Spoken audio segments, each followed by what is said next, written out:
سب سے پہلے جو ہے اس کی قسمیں کتنی ہیں نماز استسقاء کی یا بارش طلب کرنے کی، کہ نبی کریم صلی اللہ علیہ وسلم خطبہ جمعہ ارشاد فرما رہے تھے تو ایک صحابی آئے، انہوں نے رسول اللہ صلی اللہ علیہ وسلم سے فرمایا کہ اللہ کے رسول صلی اللہ علیہ وسلم بہت قحط سالی ہے، فصلیں برباد ہو رہی ہیں، بارش کے لیے دعا کر دیجیے۔ حضرت عمر فاروق رضی اللہ تعالی عنہ کے متعلق آتا ہے کہ صحابہ اکرام رضی اللہ تعالی عنہم نے ان کو دعا کے لیے کہا کہ بارش نہیں ہو رہی، دعا کریں۔ رسول اللہ صلی اللہ علیہ وسلم جب بارش کے لیے دعا کرنے مشاعر أخفيها قد أشرقت الشمس عليها عن خطط لم أعبأ فيها السلام علیکم ورحمۃ اللہ وبرکاتہ۔ الحمد لله الذي هدانا لهذا وما كنا لنهتدي لولا أن هدانا الله، اللهم صل وسلم على نبينا محمد صلی اللہ علیہ وسلم، اما بعد۔ حضرات محترم، صلاۃ الاستسقاء، نماز استسقاء کے متعلق چند احکام و مسائل آپ کے سامنے اختصار کے ساتھ بیان کیے جا رہے ہیں۔ کل اللہ تعالیٰ کے فضل و کرم سے استسقاء کا معنی آپ کو بتایا تھا کہ استسقاء کا مطلب کیا ہے۔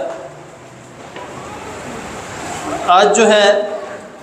کہ نماز استسقاء کے لیے یعنی دعا کرنے کے لیے کس طرح رسول اللہ صلی اللہ علیہ وسلم نے اور کیا عمل کیا۔ سب سے پہلے جو ہے اس کی قسمیں کتنی ہیں نماز استسقاء کی یا بارش طلب کرنے کی، اس کے متعلق 3 اقسام آتی ہیں۔ نمبر 1 تو وہ ہے جو مشہور و معروف واقعہ ہے، آپ سب جانتے ہیں، کئی خطبات میں آپ سن چکے ہوں گے کہ نبی کریم صلی اللہ علیہ وسلم خطبہ جمعہ ارشاد فرما رہے تھے تو ایک صحابی آئے، انہوں نے رسول اللہ صلی اللہ علیہ وسلم سے فرمایا کہ اللہ کے رسول صلی اللہ علیہ وسلم بہت قحط سالی ہے، فصلیں برباد ہو رہی ہیں، بارش کے لیے دعا کر دیجیے۔ تو حدیث میں آتا ہے کہ نبی کریم صلی اللہ علیہ وسلم نے خطبے کے دوران ہی ہاتھ اٹھا کر بارش کے لیے دعا کی، اور وہی شخص جو بارش کا کہنے کے لیے آئے تھے اگلے جمعے پھر آئے اور انہوں نے دوبارہ کہا کہ اللہ کے رسول صلی اللہ علیہ وسلم آپ نے پچھلے جمعے بارش کی دعا کی تھی تو پورا ہفتہ بارش ہی ہوتی رہی ہے، تو دعا کیجئے اللہ تعالیٰ اس بارش کو روک دیں کہ یہ ہماری فصلیں برباد نہ ہو جائیں۔ تو پھر رسول اللہ صلی اللہ علیہ وسلم نے دوبارہ دعا کی اور بارش روکنے کی دعا کی۔ ایک عمل جو ہے وہ یہ ہے کہ خطبے کے دوران یا دعا میں اس طریقے سے مانگی جائے۔ دوسرا طریقہ جو ہے وہ حضرت عمر فاروق رضی اللہ تعالی عنہ کے متعلق آتا ہے کہ صحابہ اکرام رضی اللہ تعالی عنہم نے ان کو دعا کے لیے کہا کہ بارش نہیں ہو رہی، دعا کریں۔ تو کہتے کہ چلو دعا کرنے کے لیے چلے، نکل پڑے۔ تو صحابہ کا یہ گمان تھا کہ جس طرح نبی کریم صلی اللہ علیہ وسلم ہمیں نماز پڑھاتے اور دعا کروایا کرتے تھے، تو اس طرح حضرت عمر فاروق رضی اللہ تعالی عنہم بھی اس طرح کریں گے۔ وہ ہاتھ اٹھایا، دعا کی اور واپس آ گئے۔ صحابہ کرام نے سوال کیا کہ امیر المومنین آپ نے خالی دعا کی، نماز نہیں کروائی؟ تو انہوں نے کہا کہ میں نے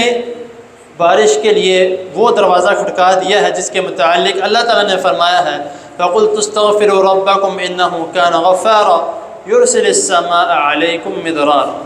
کہ تم استغفار کرو، اللہ تعالیٰ تمہارے لیے موسلادھار بارش نازل فرما دیں گے۔ اور تیسری قسم جو ہے وہ بارش کی، وہ جو احادیث میں کئی تعداد میں جو متعدد احادیث میں اس کا ذکر ہے، کہ جو رسول اللہ صلی اللہ علیہ وسلم کا طریقہ کار ہے کہ رسول اللہ صلی اللہ علیہ وسلم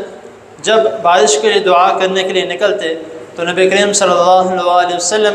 کی حالات اور صحابہ کرام رضی اللہ تعالیٰ عنہ جو بیان کرتے ہیں کہ وہ اس طرح سے ہوتا کہ جب ہم بارش کی دعا کرنے کے لیے ہم کھلے میدان میں نکل جایا کرتے تھے، سارے اکٹھے ہو کر ہم کھلے میدان میں نکل جایا کرتے، اور ہماری کیفیت اس طرح کی ہوتی کہ ہمارے لباس کوئی شوخ لباس نہیں ہوتے تھے، بالکل ایسے لباس کے غالباً پھٹے پڑانے لباس، اپنے آپ کو بالکل عاجز کر کے، اور ہماری کیفیت بھی اسی طرح کی ہوتی تھی، اندرونی اور بیرونی دونوں، یہ نہیں کہ بس شکل سے ہم عاجز ہیں، اندر بہت تکبر ہے، دونوں اندر بھی اور باہر بھی عاجز اور بالکل اپنے آپ کو جھکائے ہوئے ہم نکلتے تھے دعا کرنے کے لیے۔ تو ہم کھلے میدان میں جاتے، رسول اللہ صلی اللہ علیہ وسلم 2 رکعت نماز پڑھاتے، اور نماز کے بعد جو ہے تو نبی کریم صلی اللہ علیہ وسلم دعا کرواتے۔ اب وہ دعا کا طریقہ کار کون سا ہے؟ جس طرح میں نے کہا کہ تیسری قسم ہے، اس کا طریقہ کار صحابہ کرام رضی اللہ تعالیٰ عنہم بیان کرتے ہیں کہ نبی کریم صلی اللہ علیہ وسلم نماز کے بعد جو خطبہ ارشاد فرماتے تھے وہ بھی دعا ہی ہوتی تھی۔ وہ جس طرح تم خطبہ دیتے ہو اس طرح خطبہ نہیں ہوتا تھا کہ بیچ میں ہی دنیا داری کی باتیں، بیچ میں ہی سارا کچھ اشعار وغیرہ، جس طرح تم خطبہ ارشاد فرماتے ہو اس طرح نہیں۔ نبی کریم صلی اللہ علیہ وسلم کا جو خطبہ ہوتا وہ دعا ہی ہوتا تھا، اور نبی کریم صلی اللہ علیہ وسلم ہاتھ اٹھاتے اور بلندی کی طرف لے جاتے، اور پھر رسول اللہ صلی اللہ علیہ وسلم دعا کرتے کرتے ہی اپنے ہاتھ مبارک کو الٹا کر لیتے۔ اب یہ پوچھا گیا کہ اس طرح کیوں کیا گیا؟ تو کہا کہ اس طرح اس لیے کیا گیا کہ اللہ تعالیٰ سے دعا مانگنے کا ایک طریقہ ہے اور عاجزانہ طریقہ ہے کہ اے اللہ جس طرح ہم نے اپنے ہاتھوں کو پلٹ دیا ہے آپ ہمارے حالات کو اس طرح پلٹ دیں۔ اور ایک حدیث میں آتا ہے کہ رسول اللہ صلی اللہ علیہ وسلم چادر لیا کرتے تھے، تو نبی کریم صلی اللہ علیہ وسلم نے دعا کے دوران اپنے چادر کا بھی جو ہے وہ حصہ الٹا دیا۔ وہ کس لیے کیا؟ وہ بھی اسی لیے کیا کہ اے اللہ جس طرح میں نے اپنی چادر کو پلٹ دیا، اپنے ہاتھوں کو پلٹ دیا، اسی طرح آپ ہمارے حالات بھی پلٹ دیں۔ تو یہ 3 طریقے ہیں جو بارش کے لیے دعا مانگنے کے۔ آگے اس کے متعلق جو چند دعائیں ہیں انشاءاللہ تعالیٰ اس کے متعلق بتایا جائے گا۔ اللہ تعالیٰ کے حضور دعا ہے اللہ تعالیٰ ہمیں جو سنا ہے اس کو سمجھنے کی، اس پر عمل کرنے کی توفیق عطا فرمائے۔ جزاکم اللہ۔